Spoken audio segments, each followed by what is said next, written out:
I'm a Final Fantasy expert on a few of the games, not all of them. well, maybe not Dirge of Cerberus, I guess, right? No, never played. Hey, maybe that's the next remake we get to talk about in like 12 years, right? Indeed. Yeah. What we're going to be doing is basically we're just kind of going to talk a little bit about Final Fantasy Rebirth, which is a game that has consumed, I think, all three of our lives for the past, I want to say, 110 hours for my playthrough, and over the past 2.5 months on stream. I know that my experience was a little bit different from you guys because I did not play a single second of that game off stream, except for maybe a quick menu or item equip or maybe a Queen's Blood tournament here and there, and that was it. That Queen's Blood. Patty, what was your experience with it so far? I think I beat it at 98 hours. I played none of it on stream. Oh God. So the wife and I were in the middle of buying a house. And we were like, we don't want to stream it. We're trying to 100% everything, and we were on our way to doing that. And then we had a house that we got accepted on an offer, so we're like, we got to power through the story because we're not going to have any time for gaming. This is actually my first night of streaming in 2.5 months, joined with you wonderful people. And so yeah, we powered through, and I'm gonna go back and 100% everything eventually. But I think we finished the story at 98 hours with Nice. I think we 100%ed everything up to Cosmo Canyon. I got like halfway through. That's the fuck it point. Yeah, that's the fuck it one. Yeah. But I didn't fuck it for everyone else's reasons, even though I hate it equally as much. I was not a big fan of Cosmo Canyon, and we can dive into that. We're gonna dive into that one. Mm-hmm. Yeah. Oh, and we will. And Rock, how long did you play, and what was your whole deal? So I had the unfortunate draw of getting the glitch that happens with the the Corel area, where I was not able to get the last 10 points. I got locked out of all the hard mode stuff. I never got to Gilgamesh, anything, and I started hard mode, and I was like trying everything. So my first playthrough was 113 hours to get through the main story on normal. Started going through, realized I was hamstrung, and I'm a sicko. I'm a Final Fantasy sicko, I will admit this. I have now gone through the game again for another 100 hours, and I am at 101 on playthrough 2, all on dynamic this time, which is a lot more fun, by the way.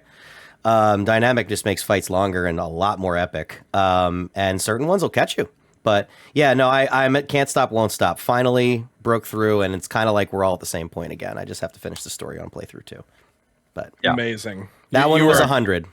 So you are a god among men. Yeah. Or crazy. Yeah.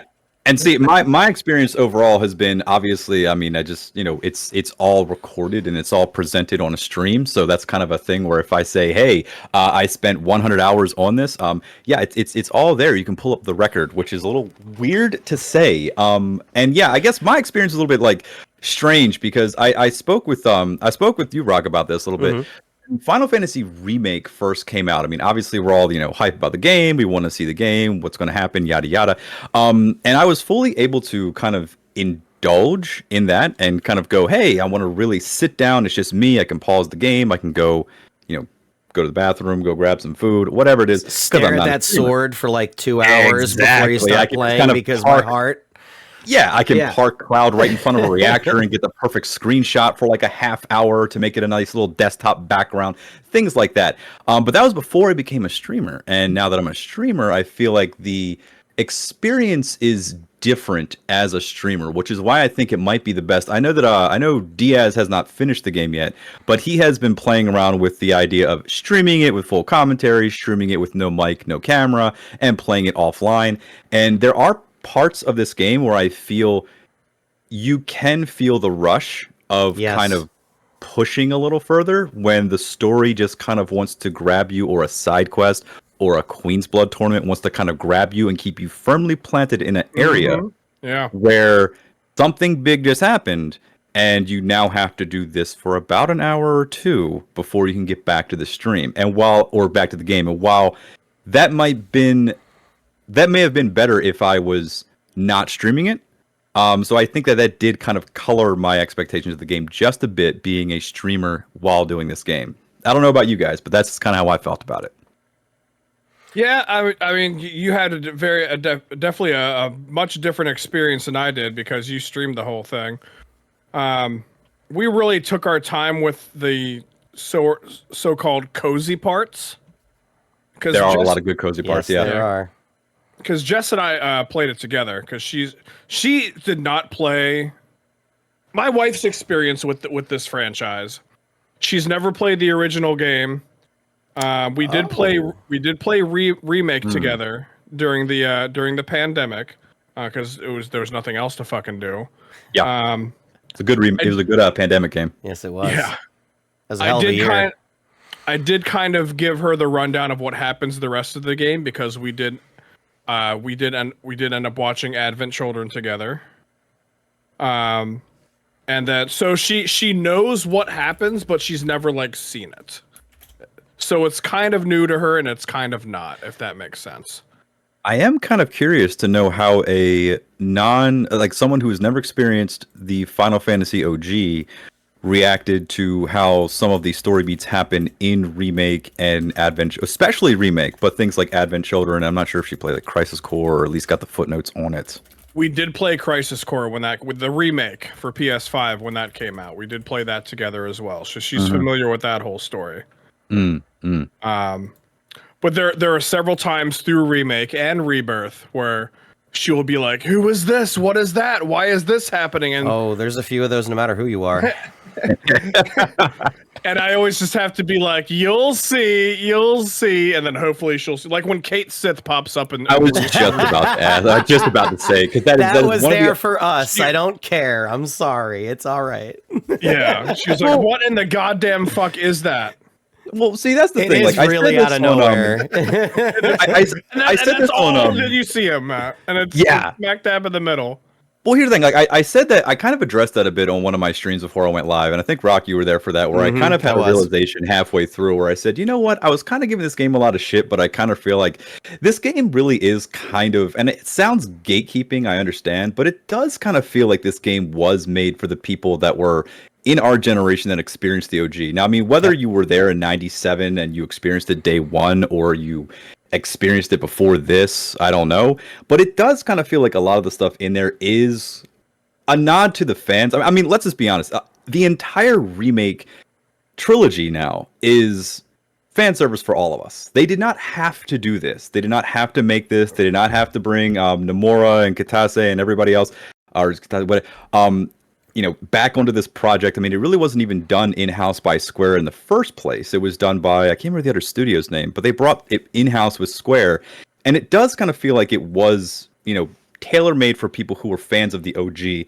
And I always get stuck on that one point where they say it is for a new audience and new fans. But there is a lot of source material that if you do not know it, I mean, you just said it. The Kate Sith moment is probably one of the biggest ones from the original remake. There are other ones from the remake too that I kind of took issue with at first. But things like the Kate Sith reveal is a little bit like you're in the middle of. I mean, this is basically Midgar's 9/11, and you just pan to a robot puppet cat crying, so spot on. and it's so like, wait, what was that? And me personally, I'm like, oh, there's Kate Sith, but I'm also like, wait, this is sad. Why the fuck is there like a Sonic the Hedgehog fanfic kind of thing popping up? I think I have. For me. I think I have to agree, and I've gone over this in my head for 4 years, just like you have. And I was a post and something that I saw where it was like, people need to stop telling people that you can walk right into Rebirth and know nothing and play and be okay. And I think I have to agree with that, because you will have a certain experience, but it would be like me walking into The Witcher 3 and not having any knowledge. The odds of that grabbing me, like it's grabbing us as OGs or whatever, it's different. You know what I mean? And I do think that that a lot of the issues with it are coming from expectations and understanding what it is. I will just dabble this tease in. I am actually at the point where I'm not so sure if this is a true redo or if this is a sequel anymore after this game. That's actually something I kind of thought a little bit about. I was so sure it was a sequel, and all that timey-wimey stuff does get proven in Rebirth, like 100 hours into it. But I'm not sure because, like, dude, they found in Before Crisis the stamp dog from this game in that game with, like, Glenn and the 2 soldiers that they all die. Like they're really cooking this. This is like a 30-year cook. So I'm kind of trying to keep an open mind. They're really treading the line between multiverse stuff, true remake, and like fan service, and like you randomly get bits of each throughout both games. I think the best part about this multiverse, and the reason why I think it's a good move, and I was very scared at the end of remake on the I hate multiverses. They can break apart really easily. I think all that's gone at the end of this game. I think that's what this game was about. It's about bringing us home and getting us right back on the road, because there's a lot of fun in part 3.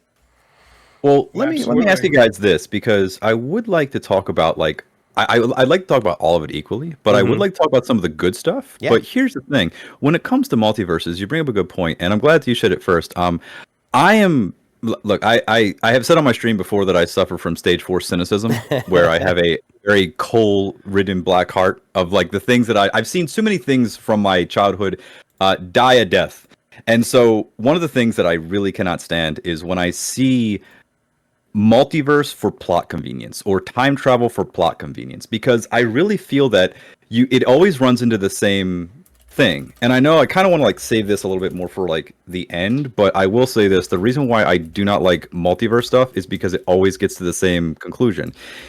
It does if every single action has a opposite reaction. So if in this timeline our party is trying their damnedest to get the best possible 100% ending with everyone living a nice happy sunshine life, the exact opposite is going to happen in some other multiverse. Even if it's established at the end that there are no multiverses, there could still be another MacGuffin multiverse in the future. And it just makes me feel like, well, I guess the real way to win is through nihilism, because what the hell are we even what's the point of anything? Somewhere else, my party has done something better than me.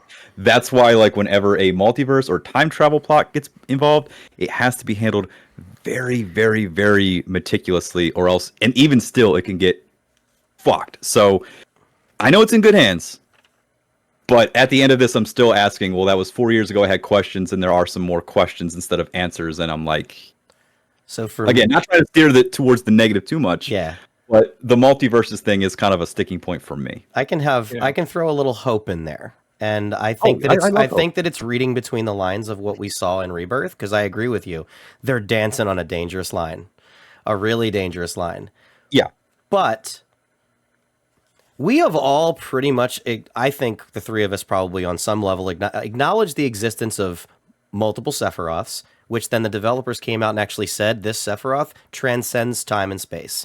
They are all the same Sephiroth. They said that now. That's just a fact. So Aerith, there's multiple Aeriths. We're allowed to, that was the original. But this game doesn't do that. It doesn't have multiple Aeriths in the same room. It doesn't have multiple Clouds. It doesn't have multiple of anyone almost at all throughout the whole story. And I think that's an interesting thing that they really were careful about. Other than Red 13 dying at the beginning of the game, like there's and Johnny running through once or twice, there's like no duplicate people. Yeah. In the entire game. People are talking about 7 timelines, all the rainbows. What do they mean? I think that was the MacGuffin. Can I just say that I could always do with more Johnnies? I think that we could all do. Do you know who the voice actor for that is? Who? The guy who did Spider-Man, Yuri Lowenthal, dude. That is a big-time voice actor with that role. It's hilarious. And here's the thing. Like, okay, so speaking of the positive stuff, I actually just want to ask you guys. Okay, so Patty, I'll ask you first. So what's been your biggest takeaway, and I guess maybe like, biggest takeaway and maybe favorite part or favorite zone or something that really kind of stands out in your head that you really enjoyed about Rebirth? They packed so fucking much into this game. Like it's literally, you could make a case that this is like, it was like 3 or 4 different games in one. Each little section has like their own little like game that you can do. Cosmo Canyon with the racing and all of that boxing shit that you can do. It's just so big. I think the enormity of it is what I respected so much, because it was only standard price unless you got the deluxe edition, which I didn't. This is a $100 game. You're right. I did get the deluxe edition. It's up on my shelf. Yeah. They definitely packed like $120 worth of game into a $70 package, and I think that's one of the things I liked most about it. And I'm sorry, what was your other question? I guess just favorite moments, favorite zone, favorite fight, Memories. something really good. What Memories, created a something memory? really stands out.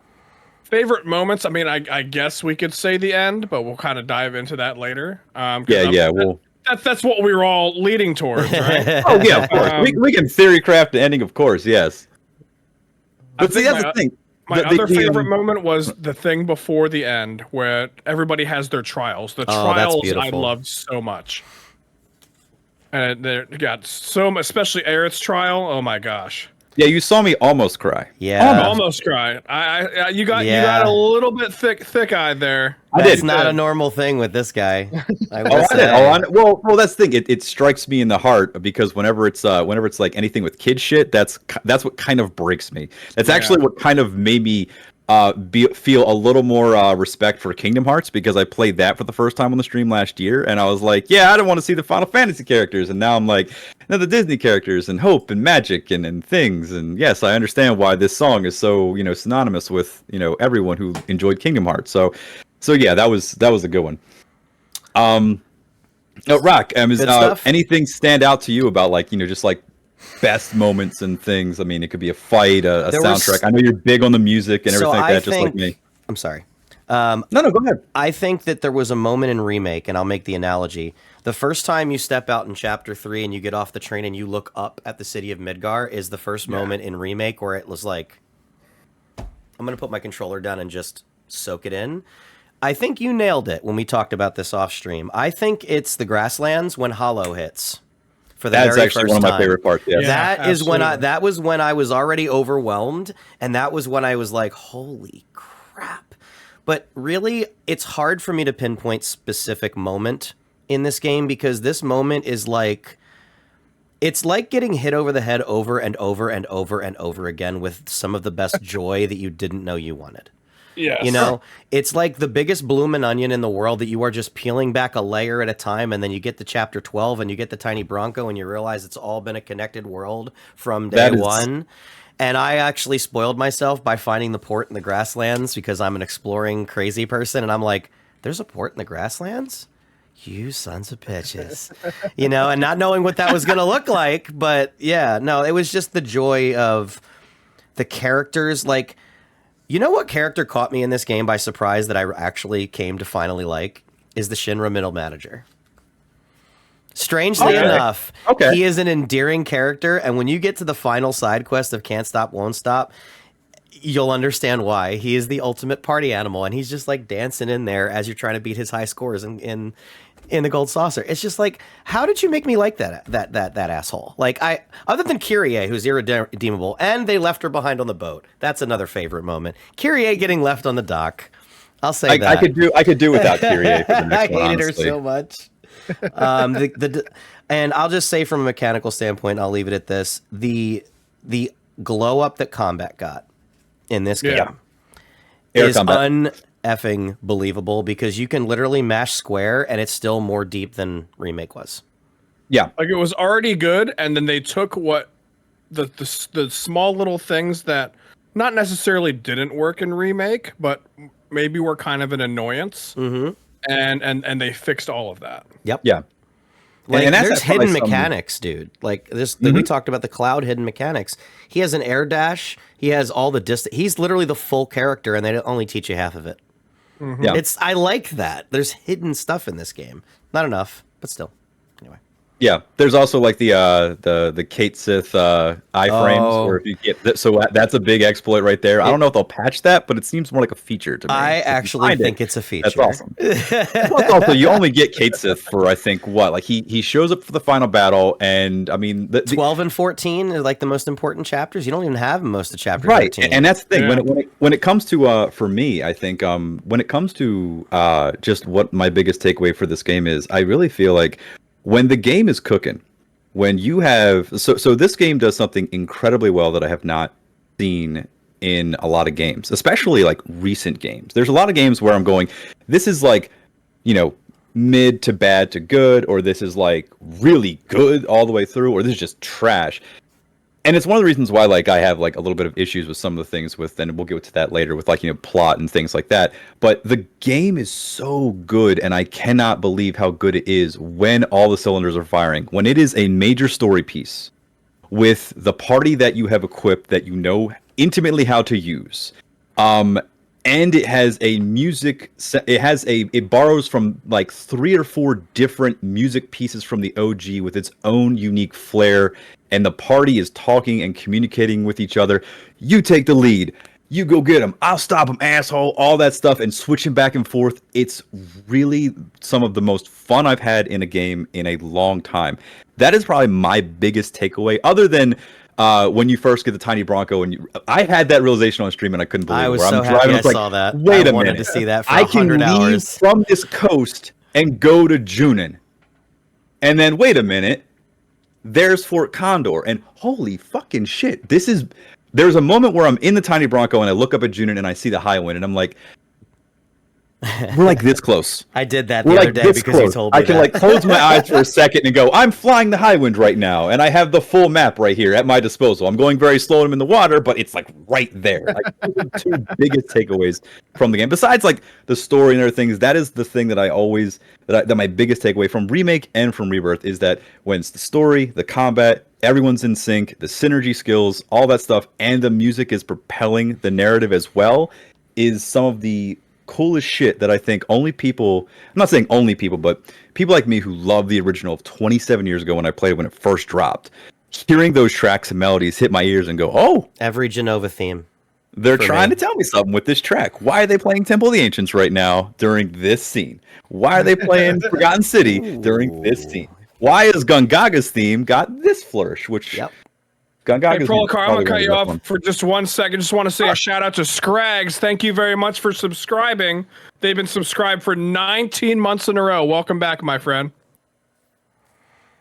No, the musical piece in there, like, it took me watching a YouTube video and bringing it up to you. If you listen to the Gungaga town theme, not the jungle, the town theme, you hear the beginning of the live stream in the beginning of that. And then I heard the developers considered ending the game in Gungaga. That's how important they think that was. You know? I can't wait to talk about Gungaga.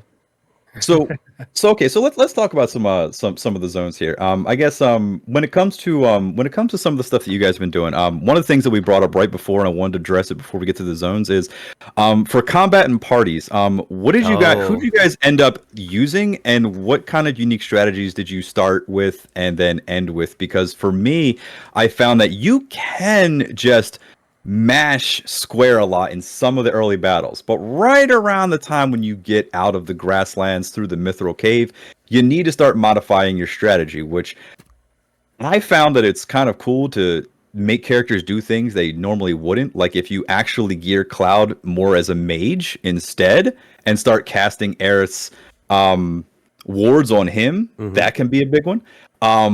I reluctantly did not use Aerith a lot just because I guess old training of the OG, because spoilers, she dies. And that's just kind of like old mentality. But as soon as I got the Temple of the Ancients, I knew I was going to use her. And as soon as Rocky told me about how her wards work and things, it all came back. It's like, son of a bitch, she's really, really, really She's good. better. I knew she was good. She's I just better. didn't know until the end. Yeah. Yeah, so what I kind would of say, parties and stuff do you guys use? for the most part, if I was exploring around, my main 3 were Cloud, Yuffie, and Aerith. Yuffie is just a Yuffie monster. Yuffie is a monster. Really, really good. Yuffie takes the lead in certain challenges in late game. She's going to have to. Yeah. Yeah. That's how you beat Odin. You can do it with Yuffie. Yeah, Yuffie is if you want ATB really fast. I noticed any time, just like base, no materia, no nothing. It seems like Yuffie, if in a clutch situation, you need to use an item real quick. Yuffie just throw and mash and you're good. There's other ways to build ATB very, very fast, obviously, with synergy skills and other things. But just I found that Yuffie was just really, really good with building ATB so fast. I feel like the cheat code that I took 150 hours to realize, because we all have one, is You know those abilities where Cloud matches up with a magic user? It's either Yuffie or Aerith, mostly the Power Blade Magic Blade. The one that like he goes like this, and then he like it's a super long animation, and then it lights up, and then you have to hit. If you actually make contact and hit an enemy with either of those, both people get a full bar. It's one of the craziest things in the game that you can actually do. But my thing, just as a thing, also another game breaker for late game that'll really help. Put that ATB ward on Yuffie, or no, the spellcasting ward on Arcane ward on Yuffie. Have her doppelgang and start casting spells. That's 4 times cast. Yeah. So that's one good thing. But for me, I didn't have a party. I don't think I had an actual. I am the kind of crazy person that needs to get good with all of them evenly, to have them all have everything, 7 steadfast block, 7 healings, 7 revivals, and just go from there. HP plus, precision block. Like I did one of those for all of them. And then I basically would rotate, because if you have 7 characters, you have 3 parties, 2, 2, and 2. So I would just switch them out on a constant, like whenever I got a little bored, because I wanted to be good with all of them. But then to Matt's point about story, you damn know I took Barrett through Coral. You know what I mean? Oh, yeah, absolutely. Damn sure you know I did that. You know that, when we got to the parts of Junon and early Grasslands, that was Avalanche. That was the Avalanche trio. And then I got much more Aerith toward endgame, because to your point, I understand. I've had playthroughs of the OG where you just don't use Aerith because you're like, I don't feel like it. I don't feel like doing all that limit work, killing 80 enemies a level to get to all that. And then you realize in the trilogy versus the OG, one major inversion that they've done, you spend 1 disc with Aerith in the OG and 2 discs without her. In this, we're getting it for 2 instead of 1. Yeah. So they flipped it and gave us a whole extra game. Probably the biggest of what I would guess the trilogy is Rebirth. I think this is the biggest game of the trilogy. They gave us that gift. So I'm grateful. So I guess, is there any other things that we kind of want to talk about in terms of like, I guess like talk about some zones here, but then maybe kind of jump into criticisms? A couple things about. We can do criticisms. We can do serious stuff. We can do all kinds of stuff. What are your guys' biggest criticisms? I would love to hear that. I'm setting you up. Go. Here it is. It took me a long time to understand Queen's Blood. I don't know if I'm just fucking. I don't know if I'm just fucking stupid. I'm in the middle on Queen's Blood. Like Queen's Blood, it was a click moment for me, and it was when I looked up how to beat the late game shit and figured out why they were having replacement cards. But yeah, that was a curve for that one for me. Whenever there was Queen's Blood, the controller always went to the wife. She was the Queen's Blood player. She got it pretty quickly. Nice. It took me a while. She mastered that shit. I did not use the Emerald Witch even at the end. Did you beat all the Queen's Blood stuff? I did not beat all the Queen's Blood. Me either. I will say, screw the Emerald Witch, which is the card that's supposed to counter the worst final battle. Look up the Gina Talk strategy. That's how you do it. 2 Rictus, 2 Chimera, 1 Gina Talk. You don't need anything else. It's the craziest broken game you can do once you figure it out. So, I will say this about Queen's Blood. It scales in hard mode too, by the way. I actively hated Queen's Blood with a passion. However, there was a point while I was streaming it where I did have a revelation that Queen's Blood is a good and fun card game. Even though I don't like card games, it is I recognize it's a good and decent card game. My problem with Queen's Blood was that it would interrupt certain things. And yes, I know that you don't have to do Queen's Blood. It's optional. It's not obvious. However, if you don't do Queen's Blood, you are robbed of one of the greatest scenes in all of anything. And with the Red most 13. Difficult piano thing ever. With Red 13 dancing in the human disguise. That was one of my favorite moments. So I good. popped. I popped. It's difficult so to stand hard on 2 feet. I know, and just like I was like, Queen's Blood sucks. I really hate this shit. We're trying to fucking stop this like demigod who killed my mom, and we have all this PTSD, and we're on this fucking thing. Why are we gonna play a fucking Queen? Fine, we'll play Queen's Blood. And here's Red 13, who I didn't think they'd do it. And they did it in one of the best ways. And mind you, that is one of the best fucking songs in the entire fucking game. I was listening to that on repeat in my car, driving for like 20 minutes, just, we play game. And I could not get enough of that song. So when it comes to Queen's Blood, I think that I'm glad that it's in the game. Because card games and JRPGs are they just go together. They're not my thing, but I'm fine with it being in there. But yeah, there was a couple times where I'm like, I noped out eventually. I noped out eventually because I think by the time I got to Nibelheim and we had the box throwing segment, I said, yeah, no more side quests. We're just going to go ahead and mainline the story until we're done. I tried because we're going to be here forever. I tried, dude. I tried to help you before you got there. I really did, and you just said no. So you mentioned Cosmo Canyon earlier, right? That was my point in the game where I was like, fuck the chocobo flying bullshit that requires 90s level perfection gaming. I want to know. That was also really bad. After you just switched up the Cave of the Gi on me, which was like my favorite fucking dungeon, and actually made it better. Like, I have to do 7 hours of side content? Are you kidding me? Like, that was a pacing issue for me. Patty, I know you mentioned about the chocobo flying in Cosmo Canyon, and I don't know if you guys felt this way, but every time I went on there and I failed, I just kept thinking about parachuting in GTA 5 and how that was done so much more, just so fun to do. It was one of my favorite activities on GTA Online to do parachuting through rings. And I'm like, isn't this the same damn concept? You're just kind of gliding and hitting air and going through rings. Why did they have to reinvent the wheel on that? Fucking Teenage Mutant Ninja Turtles on NES level frustrations. Yeah, this fucking that's a reference right there. With this fucking chocobo flying mini game. Oh my god, that was I was gonna say that as my big criticism was how fucking frustrating that shit was. There's 2 in Cosmo Canyon. Yeah. The gambits. The gears and fucking gambits, okay? Mm-hmm. Those 2 things made me really mad in Cosmo Canyon. I stopped all the side quests, went to Nibelheim, and loved Nibelheim. But second playthrough, I was less antsy about the story, so I enjoyed Cosmo Canyon. That's why I was trying to be like, you're 100 hours in, just fucking do the story. Just fucking let yourself off the fucking hook. You're going to come back and do another 100 before you finish. Just go. Gears and Gambits was not entirely terrible. It just had entirely poor timing and placement. I was stupid in that game. Because that Proto Relic is actually one of the few Proto Relic quests for area, because each area has its own Proto Relic, whatever. And that was the one where I actually was invested because it's the people from Integrate. I know. Like, oh, Bears. I mean, I'd like to talk about some of the characters and how, like, they're, every one of the characters was done so well. The voice acted well, motion capped. I don't know if they were motion capped or not, but just like everything about it was done so well. But god damn it, Barrett in a lot of ways stole the show. And I absolutely love what they did with him. Again, from Remake, I loved how him and Cloud's relationship was. And I like how they touch on his relationship with Tifa. And the dying thing is something else. But he has like a shift after that, and he's a little more warm to people. And I have a feeling that if he met the people from Integrate that were helping Yuffie, he would be like, fuck off.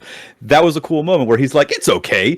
We all love the planet. Let's all, whatever. And so that was a nice moment to have. It sucks that it was bogged down by this weird BattleBots minigame that was basically Fort Condor, just with like robots in here attacking the center.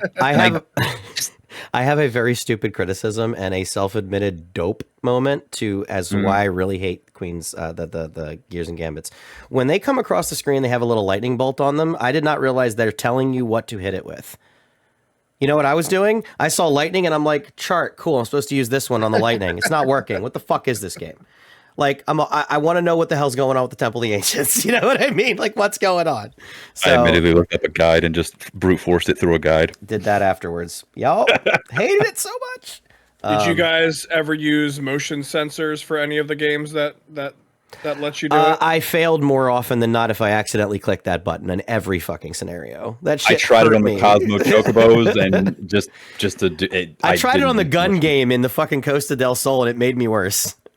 See, that was the one where I did use it. That's the only time I used it was the gun game, and I actually got pretty good using the motion control. Does it make it quicker for you? Yes. Okay. So, the only thing I didn't like is if in the gun game at Costa del Sol, if how do you say this? If the motion control started off as off and then you turned it on like at the beginning of the game, it like defaulted like all the way back. And you had to so as soon as you turn it on, I have to hold the controller down so it kind of reset in the middle. Is like that a what would recalibration fuck thing. me up if on those that because I felt like when I was doing it with the flying things, I would switch it and it would go whoa. Like I was like, how did this just happen? But once I got that curve down, or if I turn it on at the beginning of the shooting gallery, and I turn it down, and then it kind of evened itself out, I was fine.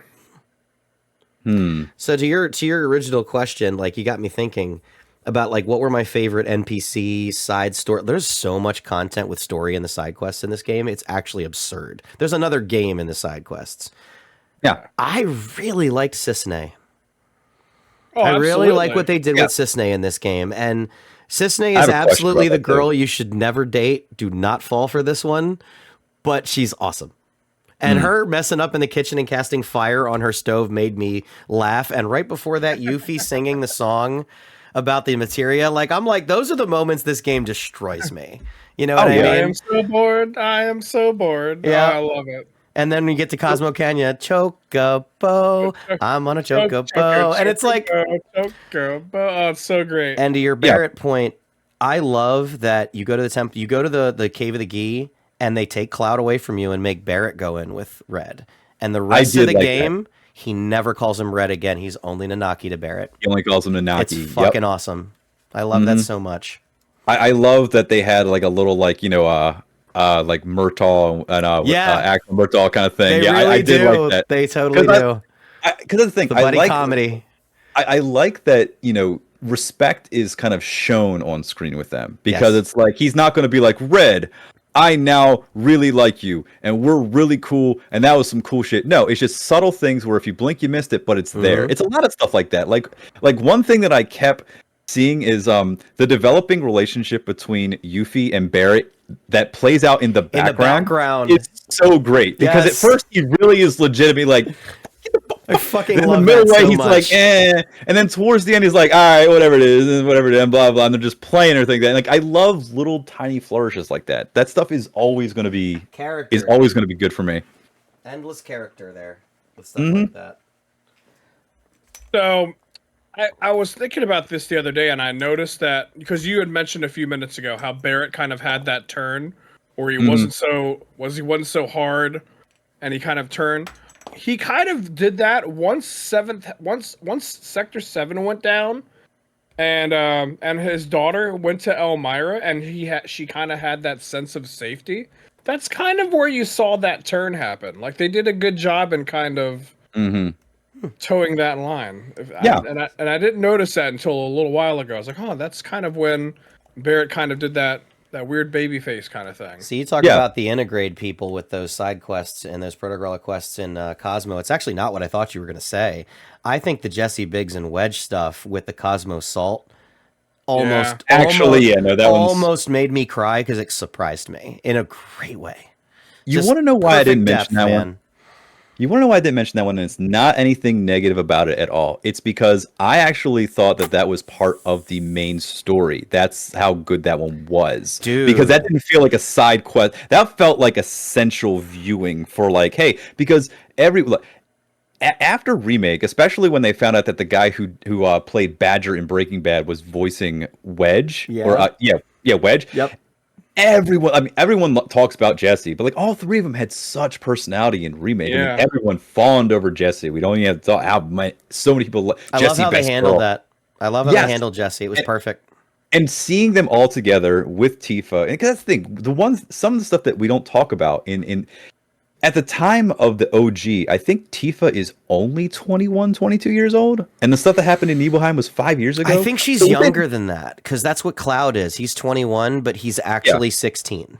You know what I mean? Right. But what I'm saying is, like, you know, I know for America, drinking age is 21. I don't know what it is in Japan, but for her to be that young and running a bar, there has to be a lot of things that happen in between. And things that I always wanted them to touch on, which they have and they've addressed a bit, and especially with scenes like that, is what was Tifa and Barrett's relationship? Because it wasn't anything, you know, romantic, obviously, but it was something where there was a respect there. They both have, you know, trauma. They both got wronged. They're trying to establish myself. Even Barrett says, Tifa set me straight. And she's running a bar in Seventh Heaven. Not only running a bar, it's successful enough for her to make drinks that get to Calm and other places. So I would have liked to have spent more time with that, but I know we can't cover every little. There is side there content that I like that explains they that. touched on that stuff. There's two books that actually I just read one of them. I think it's called A Tale of Two Pasts.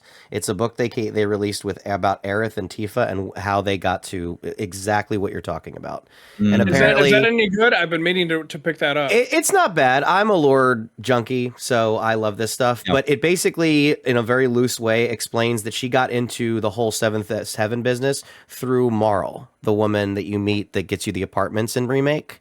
That lady was a big deal for Tifa. Did this book come out after? Is this a product of post remake? I think it's post remake. Yeah, okay. I think it is. Yeah. It was Tale of Two Pasts, I think is what it's called. And On the Way to a Smile are the two canon books that I actually care about. Other than that, now, I know On the Way to a Smile is from the original canon. That's between OG and Advent. Yeah. So, yeah, but that's something that existed beforehand. Mm-hmm. That's one of the reasons why like people like Cisne was from Crisis Core.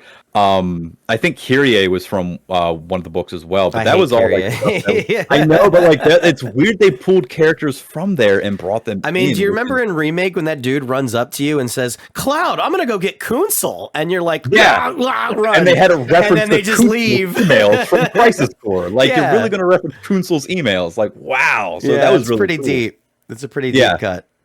Deep cut. But I am surprised we have gone this long talking about side quests and things, and not talked about the best side quest in the game. I had a candidate for that. The salmon escort side quest. Oh my god! Bow wow wow! It happened so early. There's two of them though. There's two. There's another one later. Still, there's so much between the last salmon quest into there, so I just forgot about it because again, there's so much content. Did you catch? And this is a deep cut for Baldur's Gate 3 people. Did you catch chickens for Auntie Ethel? Yes. Okay. Maybe. Okay. That was dark shit, yo. Yeah, that was super dark. Yeah, that was kind of that was so beautifully real and dark, and I'm like, oh god. I love that one. I didn't like luring chickens with a tin box, but that last one was an asshole. Fuck him. I hope they cooked him first. Okay, they really fucked with us. What that last one that didn't turn out to be so long? Hey, you have to go all the way through the jungle. Yes, they did. I really was gonna get mad about that. They make you think, oh my god, I have to. I was about to get 97 mad about that. Brilliant fake out because I said, "You son of a bitch! If I have to walk backwards." You were so done with Gungaga by that point, though. You were like, if there's one more fucking mushroom, I'm gonna eat it." But I think that there is a thing with Gungaga where I think that is the nope out point for a lot of people that played it. I saw nothing but dissension about Gungaga online, and here's the thing: when it comes to Gungaga, I love what they did with the zone. I love that they expanded it more to just not just a little forest with a Titan materia and a burnt out reactor and that's it. And yay, Zach's parents, who cares? I love that it got this big thing and it really gives you this appreciation for where, that's the thing. It gives you this appreciation for where Zach came from because Zach is basically like the Goku of this, universe. He is such a likable Everybody guy. Loves Zach. He's really capable. He has good parents, and he comes from this cool jungle village where everything sounds like the Lion King. It's awesome. I just wish the zone didn't have so many convoluted mushroom jumps to where I had to look up a guide as to what mushroom to jump to just to get to the thing that's here when I'm right here. That was the biggest thing. I'm just gonna be real. I have to throw this back at you a little bit. I think you did that from Mushroom 1, though. You were mad about the first mushroom I saw you encounter. You were like, another mechanic? Fuck this. I will say, there's a point in Gungaga where you when you first get the thing and you see there's like 4 mushrooms and you're like, this is overwhelming. But beyond that, there really is another one like that. So yeah. Cosmo was this for me. Then you go right into Cosmo, which I actually had a better time with Cosmo. I actually have a criticism of Cosmo. I think I like the landscape of Cosmo. Cosmo's beautiful. I think they put too much in it. The approach, that's something else I want to talk about. But the approach to Cosmo is when you're going up is so awesome. It's the best approach. I think it's the best approach. Oh god, what is the best approach? Cosmo is really good. There is a scene when you're in Temple of the Ancients and things are going crazy. There's a couple screenshots I took just because it was a really good approach there. I think the approach to Nibelheim, it's hard because I think Nibelheim and Cosmo, I think, are right up there with me. Whereas Cosmo, I felt such a sense of wonder. With Nibelheim, I started feeling dread. Yes. And not in the best way, because I'm walking. I'm like, oh, because that the anxiety music hits, and I'm like, oh, because in the original it's built up a lot. You know that Nibelheim is where Ground Zero is. We're going here. This is where the shit went down, and it's like, wait a minute, why is everything normal? And even 27 years later, I'm thinking to myself, like, it's still, I know what happens. They didn't do a good job explaining that in the OG. They did not. They really didn't. They did not. There are some things that they did better in the remake, explaining wise, in the OG. I will admit that, yes, because of translation issues and also technology limits and things like that. Of course, they did do a little bit better, not a little bit, but a lot of different things better. I will say, as far as Nibelheim goes, that's where my theory crafting begins for the next game. So I'm kind of holding that one back. I will say, to your point, when we were going over the plane and approaching Nibelheim, Cosmo, my jaw was on the floor. Agree with you completely. Nibelheim, my brain took over. Because as an OG, when you get that view of Cosmo to Nibelheim, I'm looking at this like, they took away all the ground travel. This is entirely different than the OG. It requires a plane. Why is, and I was distracted. I'm like, fuck the airfield, cool looking area, but I'm like, there's no ground connection here. That is a huge change. And I'm like, why is it going to be like that? And whatever, that'll get into theories, but I think it's a beautiful situation to maybe have an ultimate weapon just explode there, and now there's a walkway, which does happen. So I don't know. Well, I tell you what, if we want to jump into like some more stuff with I guess like is there anything else you guys want to talk about that's like, you know, praise and things like that, whether it be music, combat zones, things like that, before we get into some criticisms, and then I guess so I'm good. Towards the because I guess we can do some criticisms, and then it'll probably bleed into ending and theory, which, you know, I mean, look, I still got plenty of time. Do you guys have plenty of time? I'm good. I'm just trying to keep it concise. A little more time.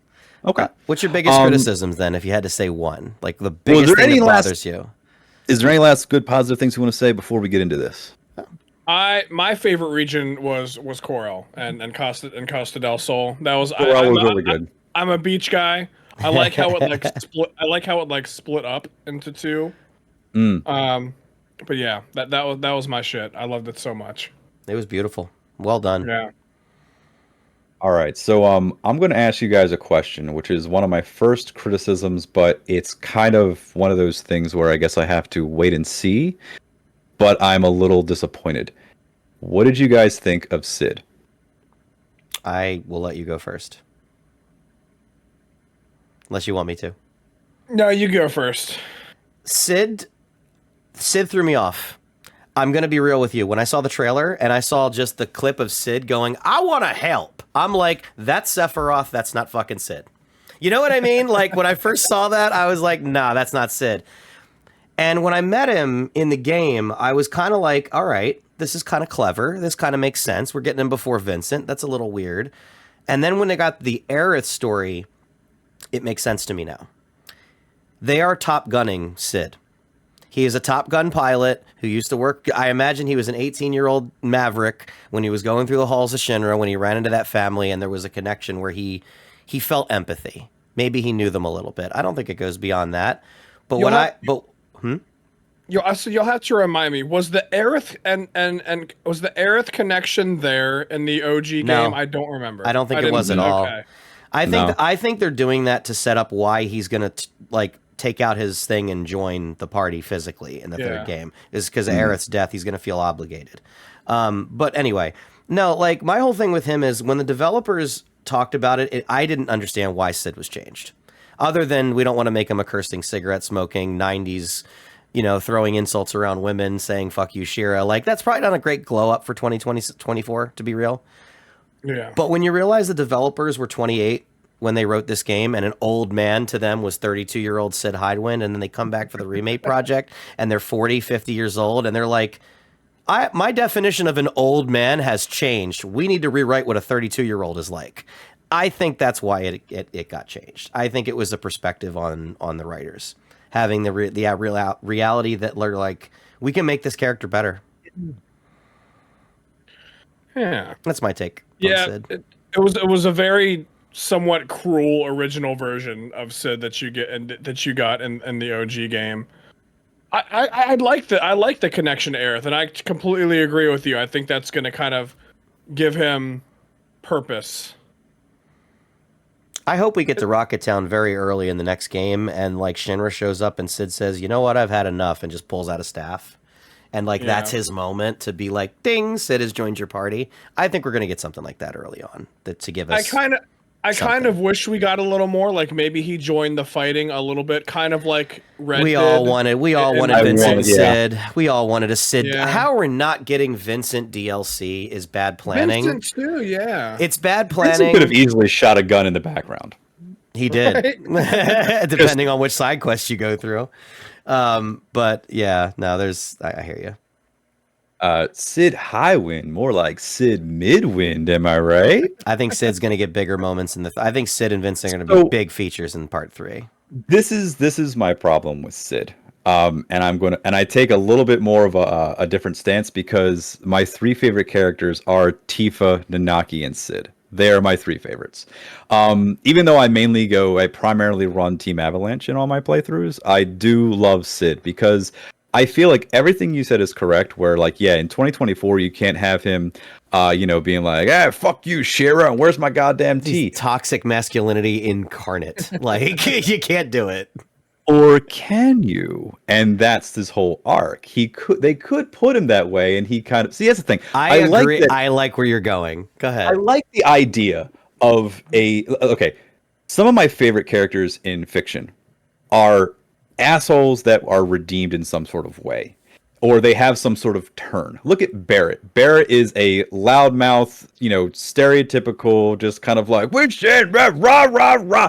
And he has so much empathy and so much personality change throughout the journey. And that's the reason why I like Barrett in this. I liked him in the original, but I think that this is a way better version. Sid is another one. Has anybody seen? Oh, sorry, go ahead. No. I'm sorry, what were you saying? I was just going to throw something in about your point on Barrett. Anybody seen The Boys? Anybody watch The Boys? I have not seen The Boys. When you do, Barrett is in that show. He's Mother's Milk. Same fucking character, dude. Okay. Awesome. Okay. Anyway, fair enough. Sorry. No, it's fine. But like Sid, I can totally see him being. It's okay. So Sid. Okay, if you had no idea who Sid was from the original, and you see him in this, Sid. Shinra manager. Same energy. No. Same energy. And that's kind of the feeling that I have. Now, look, I understand that we can't go to Rocket Town. I get it. I mean, it better be in 3, but I get that Rocket Town you can't go to Wutai and Rocket Town and the Northern you can't go to all of this, and I get it. I 100% understand. So they have to write him in some way because I'm glad he's there because, hey, we get the tiny Bronco, it flies around, things like that. But Sid just has such a passion, and I always liked and identify with Sid because he was just such an asshole. But once his story reveals himself, where he saves, oh god, what the fuck? Shira. Thank you, Shira.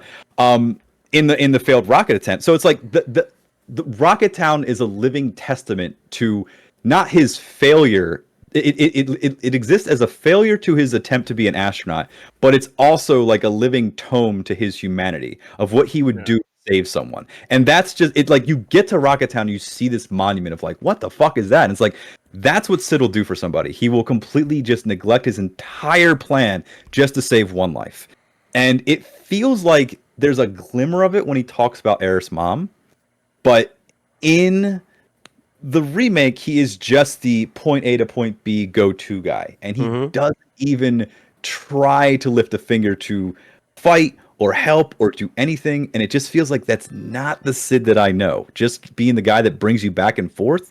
I know he might not have a goal to do it or a reason to do it in this, maybe, but he could have picked up a mop at some point and tried to a parasol on the beach. Some would say.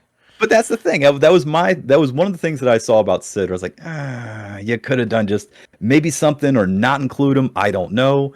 I mean, who knows? And I agree with Karthus, though. You can't really do what he did in the OG in 2024.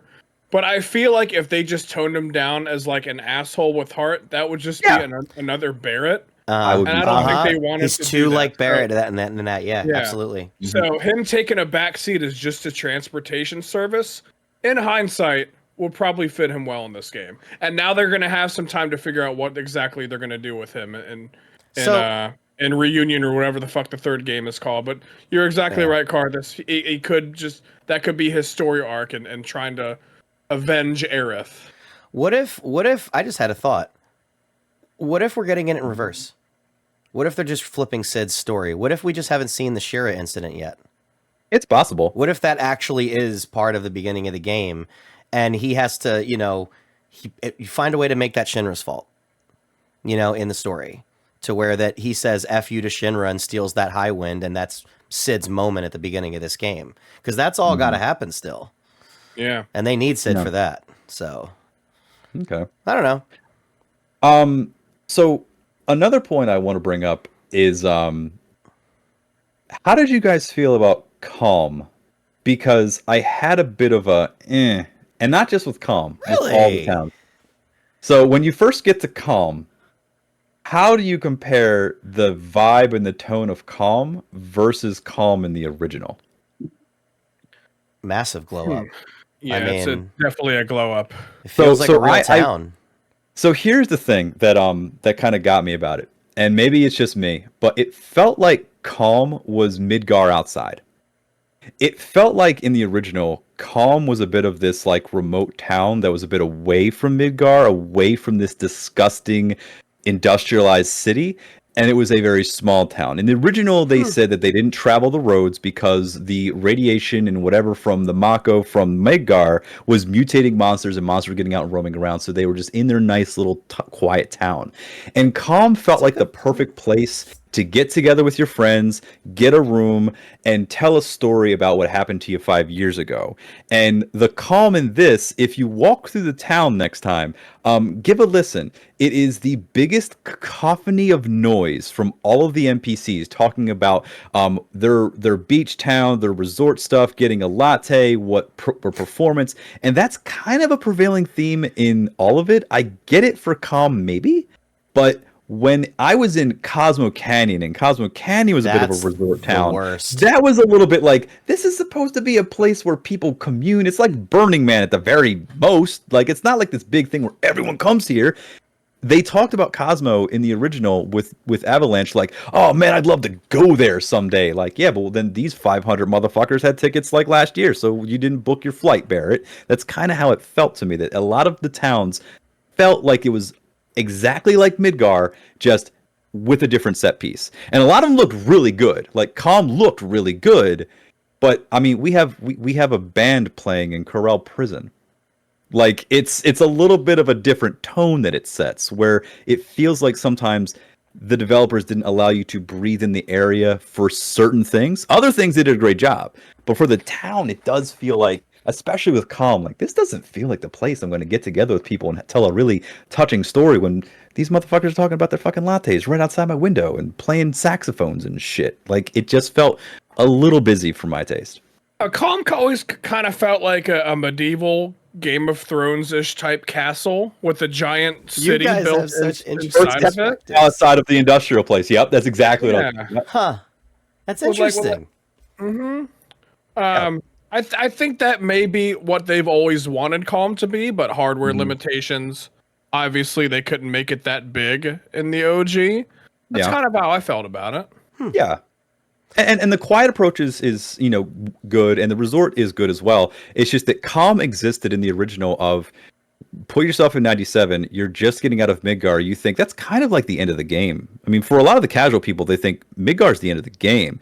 And when you first get out and reveal, holy shit, there's this big world, Calm is supposed to be the town for me that represents the Final Fantasies 1 through 6 era, where, hey, you're out of the first town, and now look at this. Look at this big world, and here's the first little medieval-style kind of town where you're just kind of there, buy a sword, buy a potion, and then go out on your hearty adventure with your friends. That's what Calm always represented, so it was a bit jarring when it's just kind of like blah, blah, the whole time. I kind of a little bit of a gripe, but still, like, it was a thing. That's a really interesting perspective that I never really considered when you think about, like, I know how much you love Final Fantasy VI. And that Calm widget that shows up in the old game on the map looks exactly like every town in every Final Fantasy before it. I just don't think I've ever made that connection. I did not have the thoughts about Calm that you guys had in the original. It was one of the most forgettable towns in the game. But that's where Marl always lives. was. No, but like I think what they did with the Rebirth especially is they were trying to give every town its own character. Yeah. I didn't have these vibes that you're having with every town feeling like Midgar. I would say Junon and below felt that way because I think it was supposed to. That's supposed to be out of Midgar in a way. Yeah. Like like shitty sea. That's why that bottom swell or whatever they called it in this game was there. I think to me, Calm feels like I'm going to make a comparison to local regions. It feels like it feels like the town where everybody who got out of the big city feels like they made it. That's a fair comparison. That's all it feels like to me. It feels like a bunch of people talking a lot of shit because they got $12 and they got out of the city. Like that's what that town feels like. They're all full of it because it is just a little shit town. That's just like you literally have to step over like a cable to go get a latte. So you know what I mean? It's not, but like the rest of the towns, Costa del Sol blew my mind. Like what they did with that was really nice. That was so much bigger. The world that came with it when you have to go with all the Johnnies to get the 8 different things, like that was cool and unexpected. Oh, so good. But Corel, I think all the way around felt great until Corel Prison. That is the one that feels the weirdest. They changed that. I didn't like that. That's my biggest complaint about Corel. Where's the quicksand prison? Thank you. I don't like that. And so, I think their counter to that, and this is my last ditch hope that they fix that, is I really hope Ruby Weapon just destroys the bottom half of that fucking region and turns it into that. You know what I mean? But, you know. I felt like Cosmo felt like a lot of people who are not living real life. They're in their heads. You know what I mean? They have it really easy. They're not really doing real work. Most of these people talk about Midgar like they were there 5 minutes ago, probably haven't been there in 10 years. You know, stuff like that. Nibelheim feels like, honestly, and this is my other comparison, Nibelheim felt like Midil. Nibelheim does have a bit of Midil vibe. I think they're gonna cut Midil. I think it's Nibelheim this time. Or Gungaga. You want to hurt somebody. I was about to say, I got Gungaga vibe. Do it to Gungaga. Gungaga vibes. Yeah, that actually, I thought about that in the middle of this stream. I actually think I might change my opinion, but I think they're going to take out Midil because there's no southern continent we can see. Not that it's not there. True. But there's only Midil, Temple of the Ancients, and Materia Caves in the old game. So, and we already got Cloud in a wheelchair in the flash forward at the very end. So there you go. They're doing things differently. I mean, he didn't beat the crap out of Aerith, but he damn near killed Tifa, didn't he? I got. When he pulls that sword back in Sephiroth's, I was like, ooh, like we're really going here. Holy shit. Okay. So what did you guys honestly think about Aerith's quote unquote death, or I guess time switch into a dead body that happens at the end? Because we're talking about it now. We're gonna go. Let's talk about it. Let's just get it. Let's go. You know what? I'll tell you what. I hate to do this on stream, but I'll tell you what. Blather on about yourself for just a second. I gotta go do the bathroom real quick, and we'll talk about Aerith. That's all good. All right, you're good. What do you want to start with? You go. Oh gosh. Oh god, I don't even know where to start. So I'll ask you this because I think I did this live on his stream when I was there for his ending, and I pointed it out because I had to have it pointed out to me. I think all of Cloud's perspective in the ending is up for debate. I don't know that it happened because it's not in. If you watch the credits, it shows you every FMV, and I've told him this, every FMV in the entire game. All the cutscenes show up on the left side until we get to Aerith's death, and then everything from that to the plane leaving is gone. It's not there. Well, I did not watch through the credits. I'm going to have to go back and watch that. Check that out. I think it's a clue. And they actually have dropped a couple things from the developers that completely upended my theory. So I'm kind of open-minded now as to we don't really know what we think we know. I think that's the point.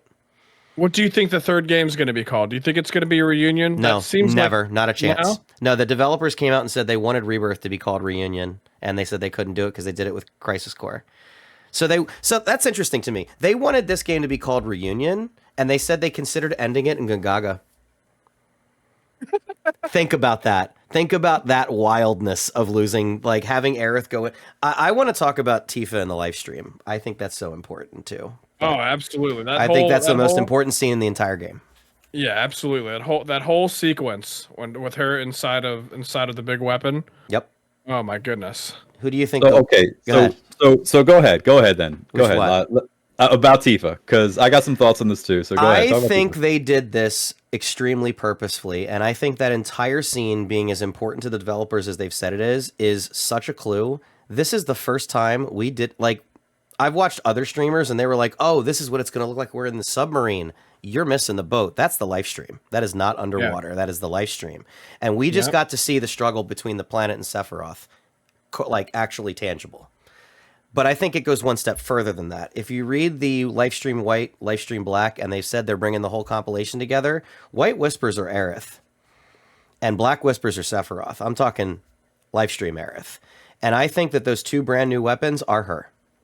I think that's her manifestation into the world, and she was protecting Tifa and showing this to Tifa because she realizes that Cloud is gone.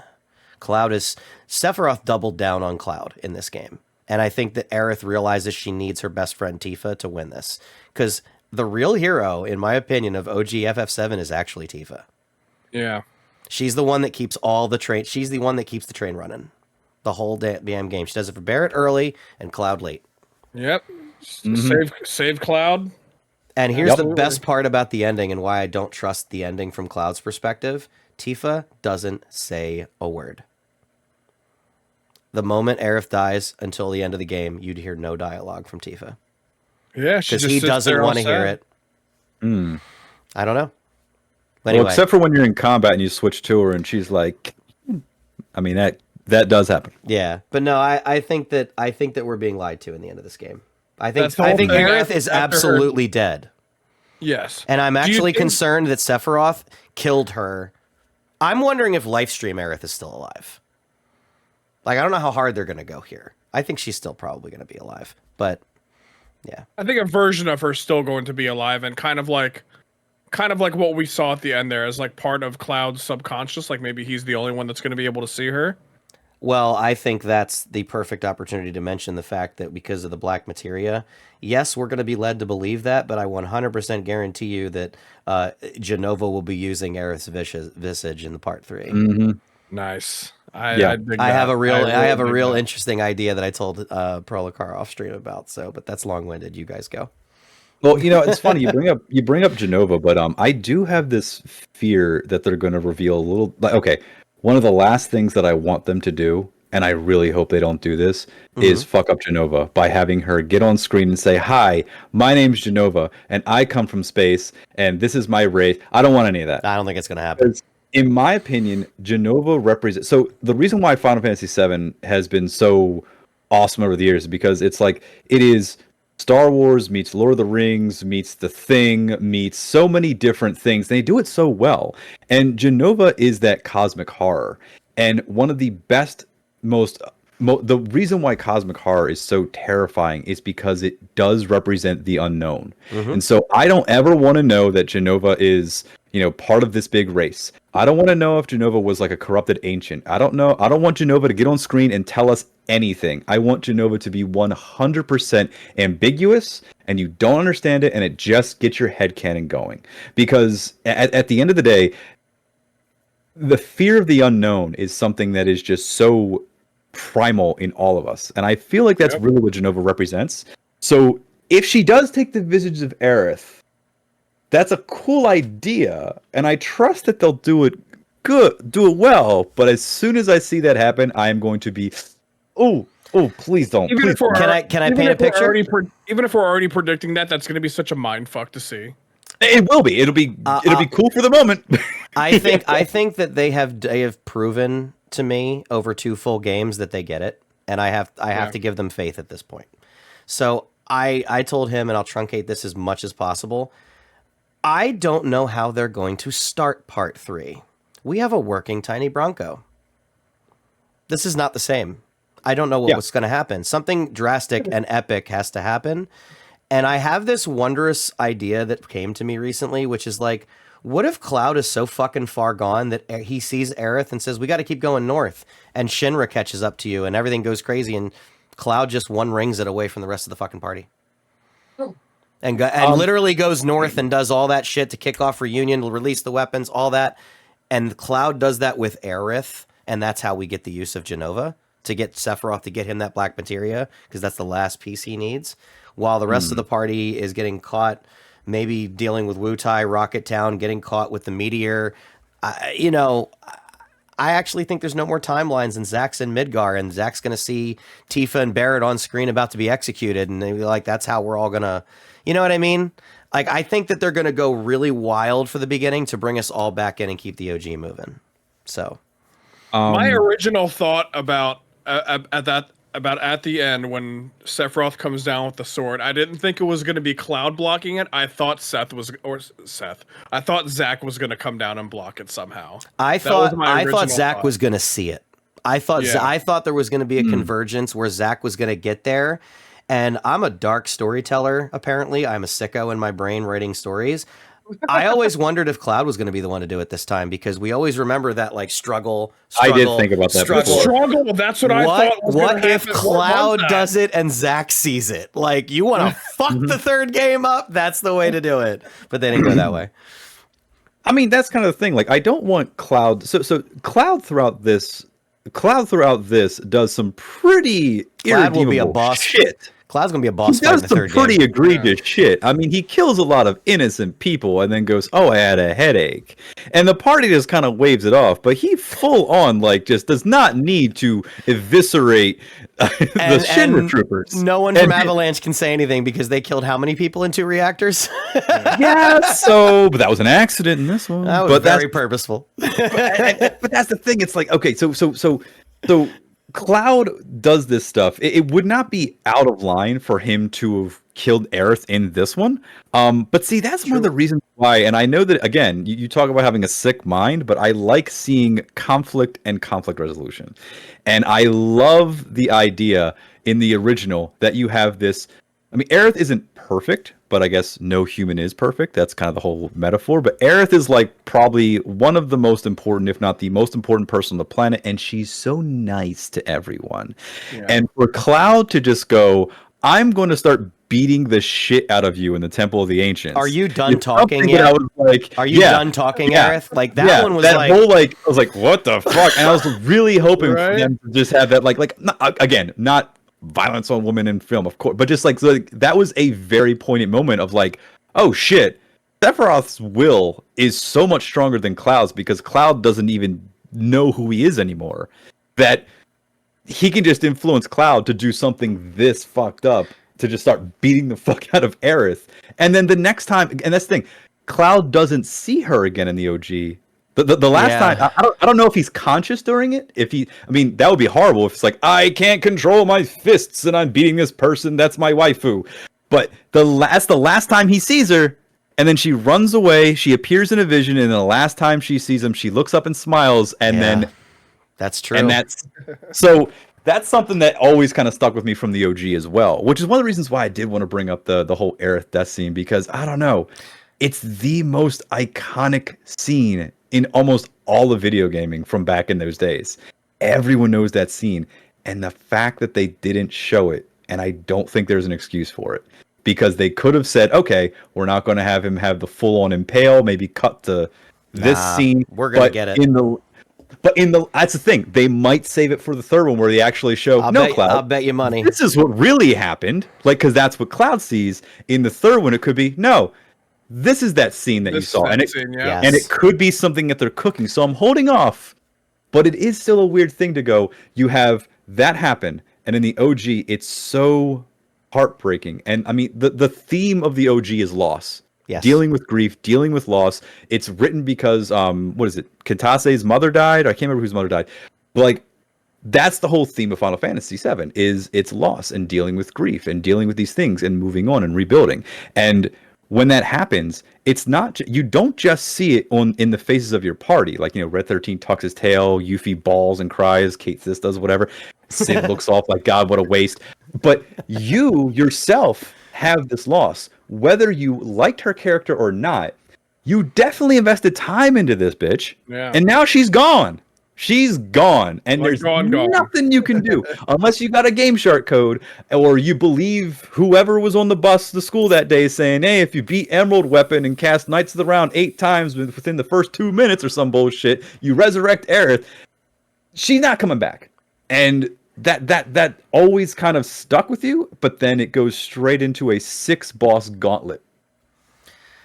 And I had no time to process that. They did it to you on purpose, though, I think. And I love that gauntlet. That gauntlet was great. Amazing. I'm scared about that shit on Dynamic. I'm scared. That is going to be a motherfucker. I'm doing it live. It was a really, really good gauntlet. It was a really good series of boss battles. But oh my god, I just wanted to breathe for a second to really take in this moment. And so I'm really hoping that we do get like the actual conclusion as to really what happened here. Cloud, this is what you did, kind of thing from Sephiroth. When you get to that final part, fighting the Sephiroth, where he has the different color wings, and you have to kind of counteract whichever wing is lit up at that time. I was trying so hard, Prolokar, not to scream at you how to beat him, because you were just like, "Oh, he's immune to everything! God damn it!" I did the same thing. Don't feel bad, Prolokar. I did the same thing. I wailed on that one for like an hour.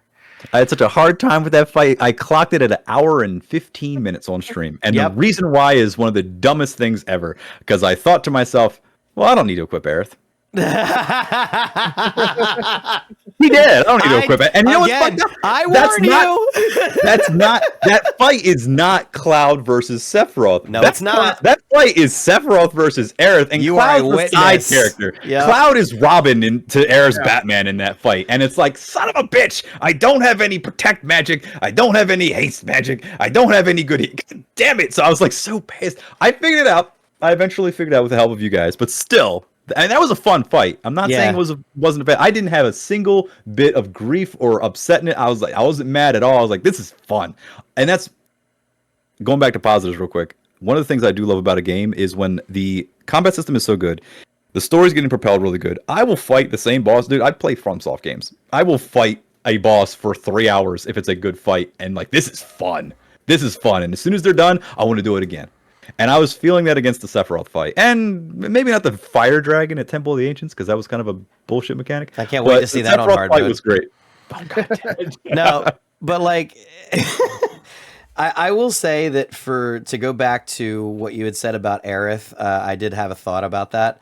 The fact that we didn't get the beat 'em up scene in chapter 12, 13, we did get a vision from Aerith, in my opinion, to Tifa as she's waking up.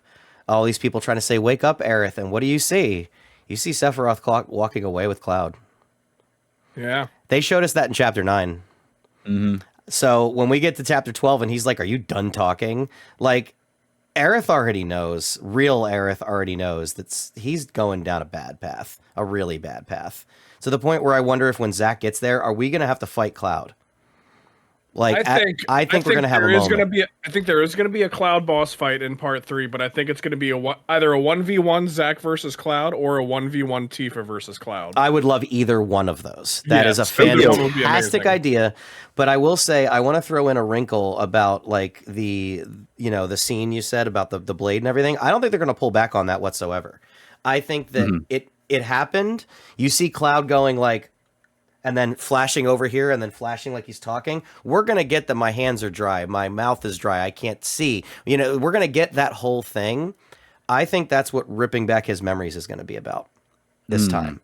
I think it's going to be about Tifa and Zack having to show him who he is in different ways.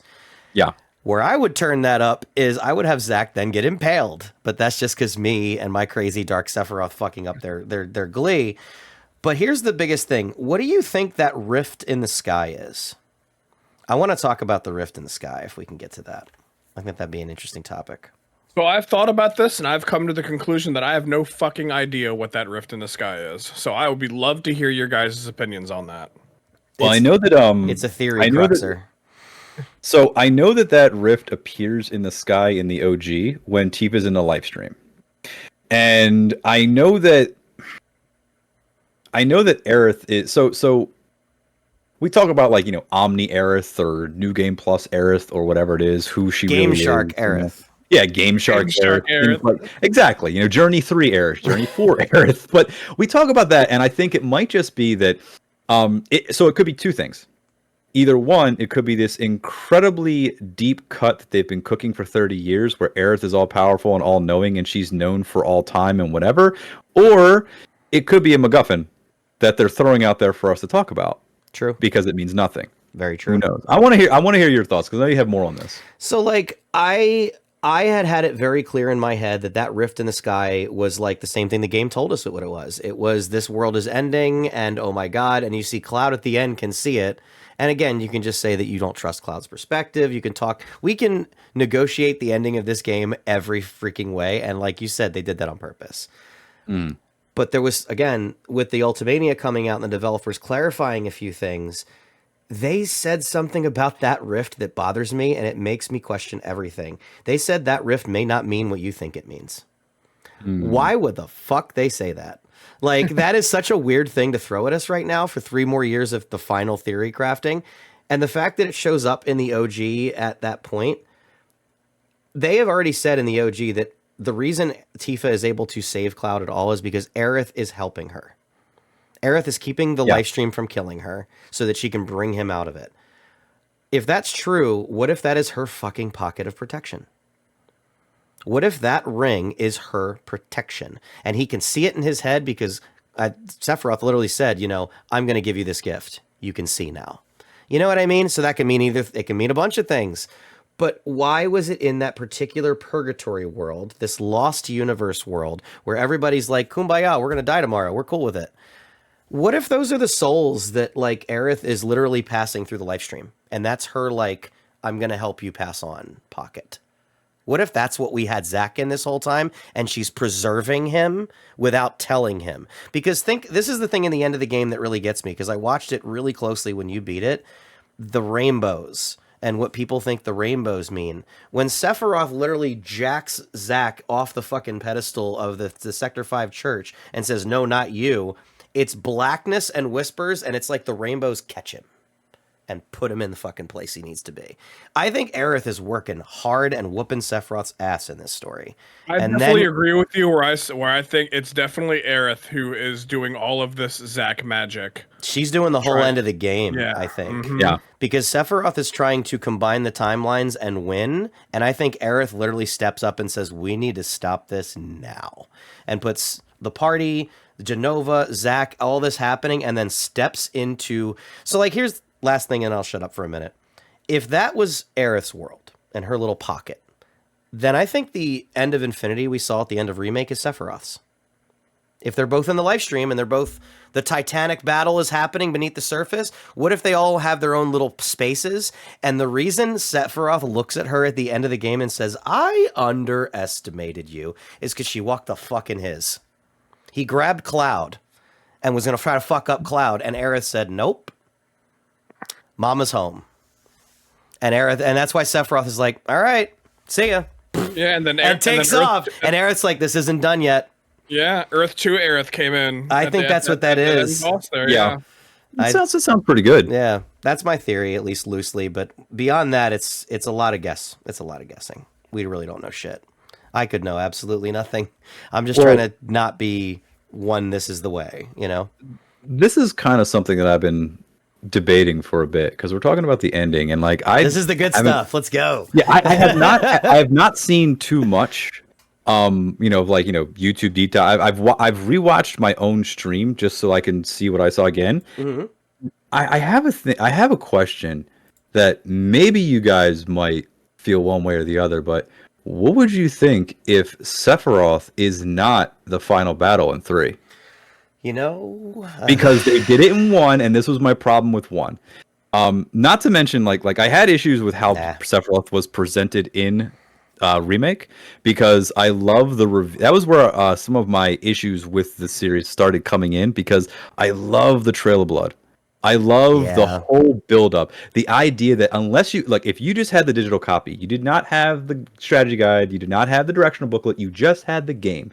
Sephiroth is mentioned one time when Cloud tells Tifa in the flashback of, like, I want to be just like Sephiroth. And the only other time he's mentioned is the sword through the final boss, the president of Shinra, the big bad. It's in him. After this long trail of blood, you realize right then and there that the person that you're fighting, the big bad, is not this douchebag. It's some other thing. And then you finally only see him in the flesh. Not even in the flesh, but in the Nibelheim flashback. And in the remake, there's a lot of iconic imagery from the OG, even down to the very last thing you do against Sephiroth, where it's like, doom, doom, doom, doom, doom, doom, doom, doom, and you fight Cloud and Sephiroth 101. Was he shirtless? I'm pretty sure he was shirtless in the remake. So it's like, it almost felt like they made remake Chapter 1 Midgar with the idea that maybe they're not going to make 2 or 3. And then when they did make Rebirth and you fight Sephiroth again, it's like, all right, douchebag, we already kicked your ass in the first one. So what more do you got?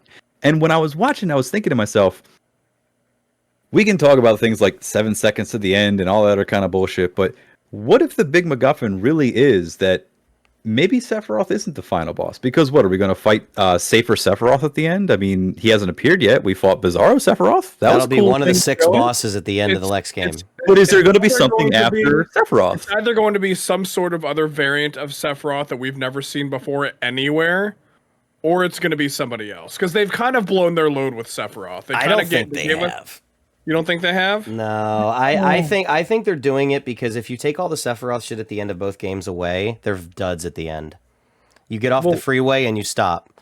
You know, you get to Temple of the Ancients, you die and the game just ends, or she dies and the game just ends. Like, they're doing this for the sake of, like, here's what I think. I think they're building up to Advent Children.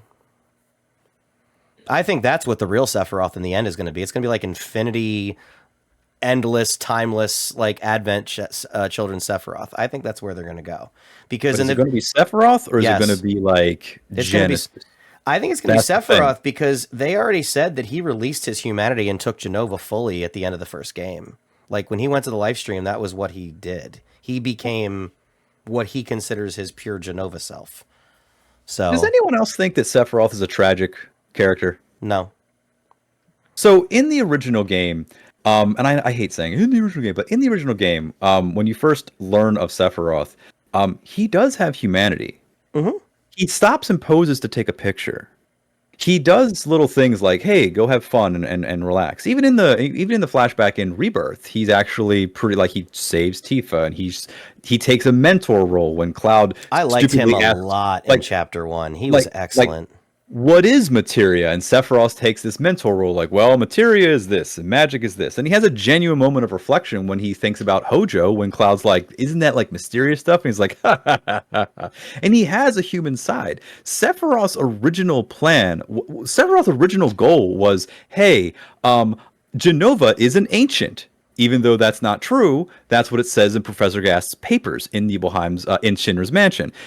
This is an ancient that fell down, and this ancient was your mom, and then these humans destroyed all the race. So you should take back your birthright and find the promised land and yada yada yada. So his whole arc into a villain is this: I believe that I'm going to kill all you motherfuckers because this doesn't matter. Death doesn't matter. You just return to the live stream, and you can come back and I can take you to the promised land. It's not like he's doing the ultimate good, but he is motivated by a lie.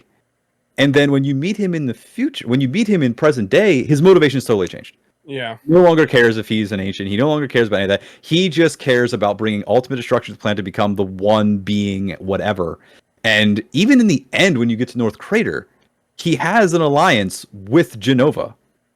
You see the most final form of Jenova. You fight Jenova right before you fight Bizarro and Safer Sephiroth. And they're right there together. So it's not like Jenova has taken over Sephiroth. They're kind of aligned in the end of the OG. Which is why it has this weird thing that maybe Sephiroth isn't going to be the final boss. Or maybe, and I don't know how they would do this, but maybe they may actually have him turn face. I don't know. Ugh. Do a Kylo Ren? I have no idea. We heard a heroic Sephiroth version I'll jump in off a Chapter fucking 1 bridge. Nibelheim. I don't know. I don't know. There's no I don't way. like it either. I don't like it either, but anything's on the table, and that's something I thought of, and I wanted to bring it to you guys' attention. Like, are they really going to go something like that? I wouldn't want to see it, but so in the OG, everything's on the table, but I don't think that would be on the table. I am so tired of redeemed villains. It's such a it's become. I actually don't like that either. It's become the stupidest trope in people who think they know how to write a story. To like, because Vegeta made everybody, you know, really excited 20 years ago or 30 years ago, but like in the original, I never saw a symbiotic relationship between Jenova and Sephiroth. It's Sephiroth slowly taking over her entirely. And he is commanding Jenova by the end of that story. When he gets the black materia, his body and everything, that's the moment he assumes complete control over Jenova. And at this point, how different is that from what he did to the Whispers? If you want symbiosis and storytelling. So, like, I don't know. I feel like Sephiroth has to be the villain. And I think that it's going to get really wild, like to a point where we can't even predict it. Yeah. Like, I don't know that there's a point in spinning that wheel too hard, other than the fact that, like, I get the sense that Sephiroth is just constantly becoming an opportunist over and over again. Like, when he died and got sent to the life stream, he died originally to Cloud, like back in the Nibelheim flashback with the Jenova, fell into the life stream with Jenova, and the life stream did not accept him. So he released his humanity and said, "Oh, well, here's my all-in play." And that's where Sephiroth villain was born in my understanding of it. What they're doing in Remake, though, in this continuity, like I said at the beginning of this, I don't know if this is Advent Children Sephiroth come back from the future anymore, or if this is just, we're going to combine the whole story and do it fresh, because we got Advent Children at the end of Remake. Like, that jumping through buildings and shit, fighting the 3 kids, Bahamut being summoned. Like, that was a lot of Advent Children. And then we step up in this game, which the last few Sephiroths suddenly have the Advent Children skewer move. You know, that was never in Remake. So, like, they're giving us little pieces, I think, to give us a build up to the end of OG and then a playable Advent Children, and then probably ending it on some uniquely created thing that we're not going to be able to figure out. I flinched every time he skewered Aerith in the final fight. I was like, what the hell? Dude, this imagery. Have you watched Advent Children in a while? Either of you? I haven't. I went back and watched the fight. I went and saw it in the theater before Rebirth came out. You're I know you mentioned you and the wife for that. But no, like, I never realized going back to watch that movie, like, when he starts fighting Sephiroth at the very end, his sword glows blue and he tries Omnislash. When he gets skewered, he's on the last move from Omnislash when he gets set up there. Yeah. And it was Omnislash version 5 that caught Sephiroth. So I'm just saying, with all of this Advent Children teasing, how the fuck is it not ending that way? I want to see Cloud with Knights of the Round behind him doing Omnislash number fucking 5 and killing Sephiroth at the end of all of this, with Zack and Aerith watching. I mean, shit, in this, multiverse stuff, you could have Knights of the Sephiroth. I would say, as far as ending predictions, I would end this sad. This is my biggest theory for the ending that no one else has ever said that I've heard. I think Cloud has to die at the end of this story.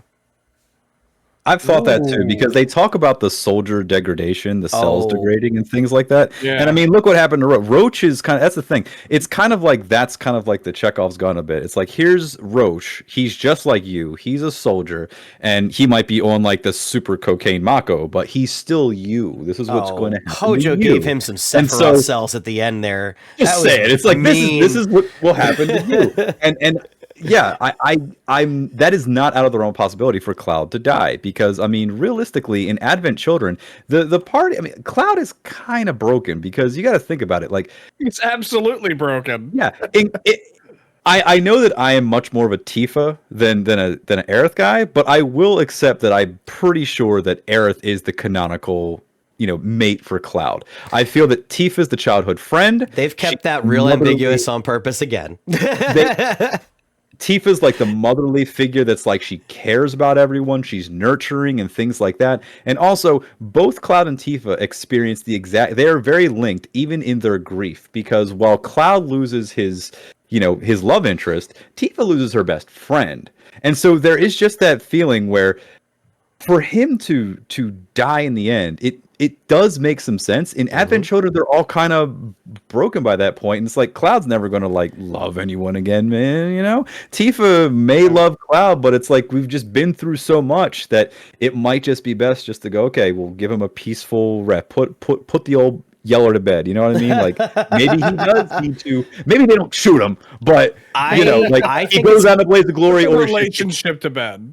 Exactly. Yeah. Exactly. Past the friendship. I think it's gonna be Cloud's choice, because if you go back and read those things that I love, the Nomura texts, the Black life stream, White life stream, they're talking about Aerith and Sephiroth. If you take that, and one of the things that the Sephiroth ones say is Sephiroth releases his memories of his humanity, travels the life stream, can't become one with the planet, but he realizes that if he fixates on Cloud, and he makes Cloud the center of his being, and that Cloud never forgets me, I can still exist, which is why he says I will never be a memory. Yeah. So I think Sephiroth, we have Voldemort and Harry here, guys. I think Cloud is Sephiroth's fucking Horcrux. I think he will come back endlessly until Cloud goes away. And I think because Zack is back and Aerith just died, we have a beautiful opportunity to have, this is what I would want out of the ending, however we get there. I want Zack and Tifa alive and Cloud and Aerith dead. And I want that because I would love... So here's music, right? The Advent Children soundtrack is one I never listened to. Do you remember the original trailer when they showed like Cloud and Barrett walking away? That was an Advent Children track they used in that like mysterious with the and the voice actor was the guy who ended up acting as Gina Tak. They planned this shit back as 2015. But my whole thing is, you're talking about the trailer for the original 2015 teaser. Yes. Yes. Okay. The press one. And I realized, spoilers in music, we talked about the Promised Land track when Kadaj dies, plays in chapter 2 of fucking Remake, you know? And I realized, what is Cloud's song? In the whole compilation of Final Fantasy VII, what is Cloud's song? There's one track at the end of Advent Children called Cloud Smiles. And it's when he sees at the end of the movie, you know, everything's coming, or the reign of Geostigma. Aerith is there walking away out of the church with Zack. It's a beautiful scene. I think we're going to get that track at the very end, and Cloud smiles as he dies when he hands the sword back to Zack. Flip it. Man, that's I wild. would love to do that. I think it would hit so hard. Because Zack, I think about Zack and Tifa, they'd be the best of buds. They'd help rebuild Midgar as a duo. Like, I'm not saying they'd be a couple, but they'd be a powerful duo of friends to get this going. The right energy, you know, to restart the world after the meteor's probably still going to destroy Midgar, you know? Let me ask you guys a question then. We're going to have to make this the last one because I'm going to have to wrap up. Yeah, so after this question. You go ahead, man. No, not a problem. Okay, then screw that question. I'll ask you guys this. So in terms of what we have to cover in the third game, how much do you think that they're going to include? Because it seems like there's no room for side quest or any filler content. We have to have if they include everything, we have Wutai, Rocket Town, the North Winter City, all that reveal with like Professor Gast, which is another thing I really want to get into with what happens in the third one. Everything in North Crater, the final dungeon, the Emerald weapons, underwater, the sunken Galinka, return to Midgar. God, what the hell else? The Junin escape. There is so much all of Wutai. Yeah, all of Wutai. So, do you think that they're going to cut any of this, or do you think that they're going to fast track it? Because if this is a template for what the next one's going to be, let's say the next one is another 100 hours, exact same length, I still don't feel like it's going to be enough time to cover everything, which I'm actually excited about because it's a lot of stuff. It's a lot of good stuff. I think it's going to be a hybrid of OG story continuation, but mostly off-the-wall new content. I think we're going to get the most new content in this game. I would agree with that. Yeah. I think when you really look with the weird fucked up ending, like Karthus has said. When you really look at it, though, because I did the same like thought process today, I don't think there's that much, and I think we can squeeze it in. I just actually think they might go a little crazy and think, like, if they do regions again in part 3, how many regions are there? If you would build a full region, you've got Wutai, the north end of the little rocket town, what would be our grasslands for the third game, essentially, right there. You've got Icicle Area Great Glacier, which leads into Northern Cave, which doesn't need to be its own region. That's like 3 regions. Like Wutai, Icicle Area, Rocket Area. What about underwater? What if that's a whole region? I would love to have the underwater. I think the underwater area could be amazing.